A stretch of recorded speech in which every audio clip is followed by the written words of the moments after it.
There was a time I regarded SpongeBob SquarePants Truth or Square as unremarkable or even uninspired. It's a very linear 3D action platformer with a strong focus on spectacle and variety, where failure is practically impossible and combat is entirely superfluous.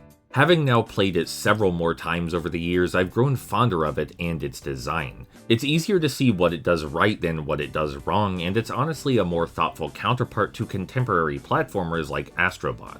Basically, SpongeBob is super sad, so he can't remember anything. To cheer him up and help him remember, his friends take him on various adventurous trips into his subconscious. The entire game effectively takes place in SpongeBob's own mind, and each level is an amalgam of several episode plots, complete with self-referential humor.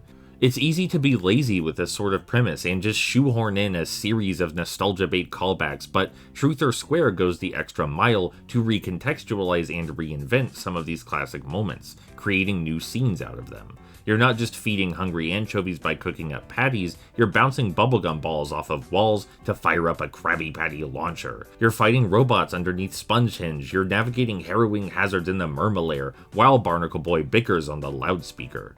All this visual variety comes with mechanical variety to match. Every level introduces some new move to SpongeBob's arsenal, either through a straight upgrade to his core toolkit or an external device. While each of these additions may appear simple, they've actually got a fair bit of depth for the platforming veterans in the audience. You get two kinds of melee attack with distinct combat and platforming utilities, a projectile move that can be used to destroy enemies at a distance, but also set off bombs early and generally interact with distant doodads you'd otherwise have to steadily crawl toward.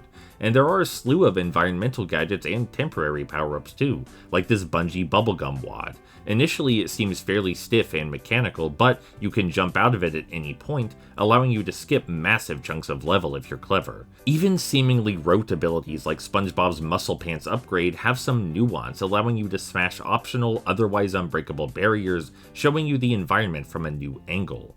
Every room of every level has something new to see, and while the skill ceiling isn't nearly as high as Battle for Bikini Bottom or the movie game, there's still enough player expression to justify the experience. There are some incredible downsides though, like the nearly mindless combat which rewards button mashing, and the tedious take-your-turn boss battles, but I'd say the highs far outweigh the lows. If you're looking for an evening of colorful SpongeBob-themed adventure, Truth or Square is short, sweet, and somehow pretty good.